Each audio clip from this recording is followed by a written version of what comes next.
En lisant les commentaires de ma dernière vidéo, j'ai vu qu'un d'entre vous suggérait une vidéo sur les pays transcontinentaux. J'avais déjà une idée de vidéo prévue pour cette semaine, mais j'aime tellement cette suggestion que j'ai décidé de la faire tout de suite. Donc c'est de cela dont nous allons parler dans cette vidéo. Les pays transcontinentaux, c'est-à-dire les pays qui existent sur 2 continents. D'abord, quelle est la définition technique d'un pays transcontinental ou intercontinental? C'est un pays dont au moins une partie du territoire est géographiquement divisée entre au moins 2 continents différents. Mais nous devons différencier les différents types de pays transcontinentaux qui existent. Cette carte illustre également ces différences. En bleu foncé figurent les véritables nations transcontinentales au sens strict. C'est-à-dire que leur territoire contigu s'étend sur 2 continents, et il n'y en a qu'un nombre réduit dans le monde. Panama, Égypte, Turquie, Russie et Kazakhstan d'après cela. Ensuite, les pays transcontinentaux non contigus sont en bleu plus clair mais foncé, comme les États-Unis, le Portugal, l'Espagne, la France, l'Italie, le Royaume-Uni, le Yémen, l'Australie ou l'Indonésie. Ce sont des pays dont le territoire n'est pas contigu à travers 2 continents, mais qui contrôlent des territoires séparés sur 2 continents ou plus. Et puis, en bleu très clair, des pays qui peuvent être considérés comme transcontinentaux, selon le statut légal de leurs revendications, ou la définition des frontières continentales utilisées, qui varie parfois. Le nombre de continents varie aussi selon à qui vous demandez. Pour les besoins de cette vidéo, et parce que c'est ce qui me semble logique, nous allons supposer qu'il y a 7 continents. Afrique, Asie, Océanie, Antarctique, Europe, Amérique du Nord, Amérique du Sud. Voici d'abord les pays vraiment transcontinentaux, ceux de la miniature et d'autres, en commençant par le Panama. Le Panama est divisé entre l'Amérique du Nord et l'Amérique du Sud. Certains géographes utilisent le canal de Panama comme frontière physique entre l'Amérique du Nord et du Sud, car la frontière Panama-Colombie n'est pas entièrement naturelle. Mais ce n'est pas le canal qui fait que le pays est sur 2 continents. Il aurait toujours été la zone de séparation. La vraie des questions est pourquoi le Panama existe, et pourquoi ses frontières sont ainsi. Pourquoi le Costa Rica n'est-il pas simplement descendu jusqu'à la limite de l'Amérique du Nord, tandis que la Colombie est montée jusqu'à la limite de l'Amérique du Sud? En Colombie, c'est ce qui s'est produit. Le Panama faisait autrefois partie de la Colombie, même de la Grande Colombie. Son indépendance est étroitement liée à la construction du canal. Johnny Harris a réalisé une excellente vidéo sur ce sujet, à voir absolument. Je mettrai le lien en description. Essentiellement, pour résumer, les États-Unis voulaient construire un canal. La Colombie ne les a pas laissés faire. Alors, ils ont aidé les habitants du Panama à obtenir leur indépendance, en échange de l'autorisation d'utiliser leur territoire pour ouvrir un passage entre l'océan Atlantique et l'océan Pacifique. Ensuite, l'Égypte, qui, chose étrange, est elle aussi divisée par un canal, le canal de Suez. Mais ici, il n'y a aucun lien avec cela, même pas indirectement comme c'était le cas pour le Panama. L'Égypte a presque toujours dirigé cette région lorsqu'elle était indépendante dans l'histoire. Dès le royaume ptolémaïque, vers 200 avant Jésus-Christ, ils en avaient déjà le contrôle. Cette carte de la dynastie de Mohammed Ali montre qu'avant 1840, l'Égypte était déjà présente dans le Sinaï, la rendant transcontinentale. La civilisation égyptienne, concentrée le long du Nil et bordée à l'ouest par le désert libyen, n'avait pour expansion logique que l'est, vers le Moyen-Orient, réunissant ainsi un contrôle africain et asiatique. Fait intéressant. Après la guerre du Kippour en octobre 1973, Israël a brièvement été un État transcontinental, en occupant un territoire africain près du canal de Suez. La terre a été rendue à l'Égypte en 1975. En allant un peu plus au nord, la Turquie. 97% du territoire turc est en Anatolie, Asie occidentale. Les 3% restants sont dans les Balkans européens, appelés Thrace orientale. Ce chiffre représente en réalité 14% de la population, soit 11 millions de personnes, bien plus que 3%. La Turquie possède un territoire en Europe et en Asie, et sa capitale Istanbul est aussi partagée entre ces continents. Séparée par le Bosphore, un point stratégique contrôlant l'accès entre la mer Noire et la Méditerranée. La situation de la Turquie ressemble à celle de l'Empire ottoman et des empires byzantins et romains d'Orient, avec la même capitale, alors appelée Constantinople, auparavant Byzance, aussi divisée.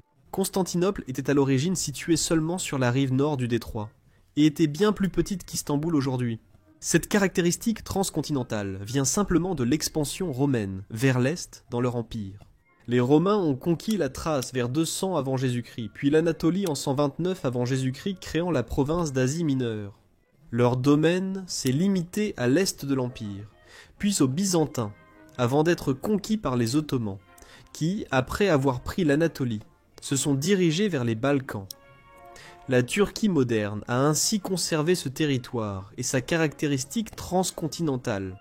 Dans les 3 premiers cas que nous avons vus, on peut dire que la caractéristique transcontinentale est en fait incroyablement importante pour ces pays. Non pas à cause de la transcontinentalité, mais de ce qu'elle implique. Pour le Panama, c'est le canal de Panama. En Égypte, le canal de Suez reste sous contrôle même sans le Sinaï. Pour la Turquie, le détroit du Bosphore est crucial militairement et commercialement entre la mer Noire et la Méditerranée. Il n'y a que 2 autres pays transcontinentaux contigus, la Russie et le Kazakhstan.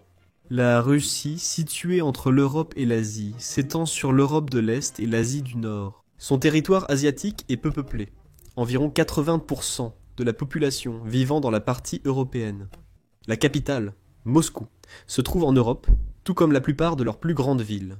Les vastes territoires asiatiques qu'ils contrôlent ont été intégrés au Tsarat de Russie au XVIIe siècle par conquête, colonisation ou expansion dans des zones vides et sans gouvernement. La Russie est principalement considérée comme un pays européen, car ses liens historiques, culturels, ethniques et politiques sont avec l'Europe. Mais nous ne devons pas négliger ces terres asiatiques et les populations qui y vivent. Le Kazakhstan est surtout en Asie centrale, mais une petite partie de son territoire, au-delà de l'Oural, appartient aussi techniquement à l'Europe de l'Est. Près d'1 million de personnes y vivent, sur 15 millions dans le pays, ce qui en fait une part importante du territoire. Contrairement à la Russie, la culture du pays est principalement d'Asie centrale, bien qu'elle ait aussi été marquée par l'influence européenne, notamment lors des vagues de colons russes, sous l'Union soviétique et l'Empire russe. Et qu'en est-il de ces autres pays transcontinentaux en bleu moyen sur cette carte initiale? Je ne vais pas tous les détailler, mais je vais examiner quelques cas spécifiques, illustrant comment beaucoup obtiennent leur statut d'intercontinentalité ou de transcontinentalité. La première mention doit revenir à la Géorgie et à l'Azerbaïdjan, qui sont en fait en bleu le plus clair, mais qui sont, à mon avis hétérodoxes, des pays transcontinentaux contigus comme les premiers que nous avons vus.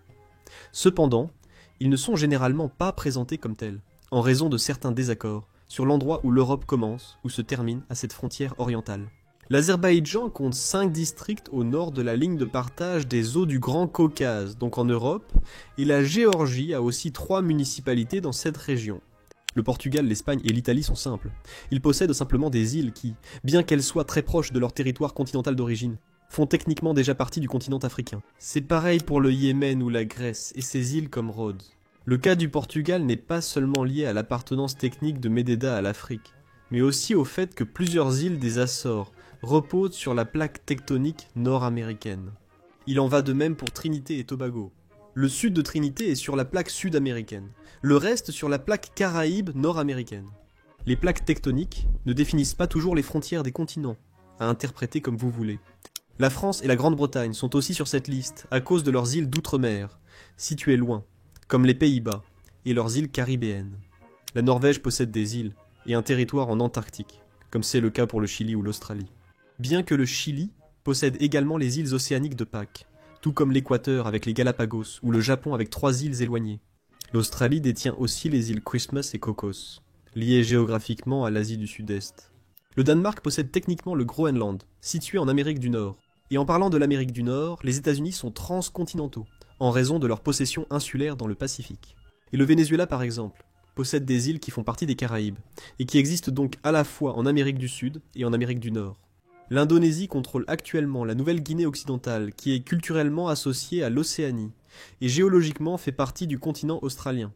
Donc, nous comprenons que beaucoup de pays sont transcontinentaux, de façon non contiguë, soit parce qu'ils possèdent des îles proches, qui se trouvent simplement plus près du continent adjacent, soit parce qu'ils contrôlent encore des vestiges de leur empire colonial qui font toujours partie de leur territoire aujourd'hui, répartis à travers le monde. Il y a aussi des pays, et surtout des empires, qui ont été transcontinentaux au cours de l'histoire. L'empire d'Alexandre le Grand en est un exemple. L'empire des Huns, les nombreux émirats et califats musulmans d'Afrique du Nord et du Moyen-Orient, dont le califat fatimide présent en Europe, Asie et Afrique, ainsi que bien d'autres, à travers l'histoire. Voilà donc quelques-uns des pays transcontinentaux ou intercontinentaux dans le monde. Comprendre la différence entre ceux qui sont contigus et ceux qui restent transcontinentaux, sans l'être, simplement en raison d'îles ou d'autres territoires extérieurs qu'ils possèdent dans le monde.